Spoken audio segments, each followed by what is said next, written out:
கமியாதாஸ் kitchen சொந்தங்கள் அனைவருக்கும் வணக்கம். இன்றைக்கி நம்ம பார்க்க போகிற ரெசிபி என்னன்னு பார்த்தீங்கன்னா மேகி.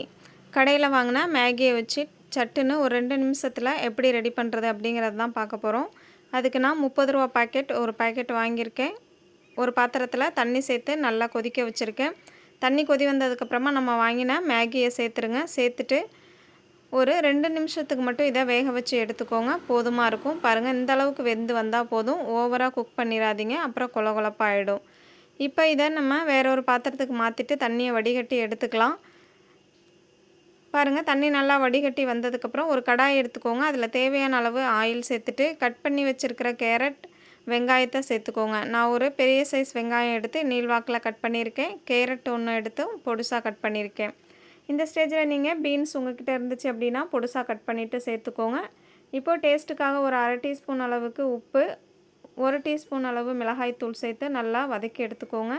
வதக்கி வந்ததுக்கப்புறம் நம்ம வடிகட்டி வச்சுருக்கிற அந்த நூடுல்ஸையும் சேர்த்துக்கோங்க. இப்போ இந்த நூடுல்ஸ் பாக்கெட்டோடையே நமக்கு மசாலாவும் சேர்த்து தருவாங்க. அந்த மசாலாவையும் 2 பாக்கெட்டுமே பிரித்து சேர்த்துட்டு நல்லா இது போல் கலந்து கொடுத்துக்கோங்க. அவ்வளோதான், நம்ம 2 நிமிஷத்தில் மேகி ரெடி பண்ணிட்டோம். நீங்கள் விருப்பப்பட்டீங்க அப்படின்னா கொத்தமல்லி இலைகளை பொடுசாக கட் பண்ணிவிட்டு கடைசியாக தூவி விட்டு கிளறி எடுத்துக்கலாம். அதுவுமே டேஸ்டியாக தான் இருக்கும். இன்றைக்கி நான் அந்த மாதிரி கொத்தமல்லி பயன்படுத்தாமல் தான் செய்திருக்கேன். ரொம்பவே டேஸ்டியாக வந்திருந்தது.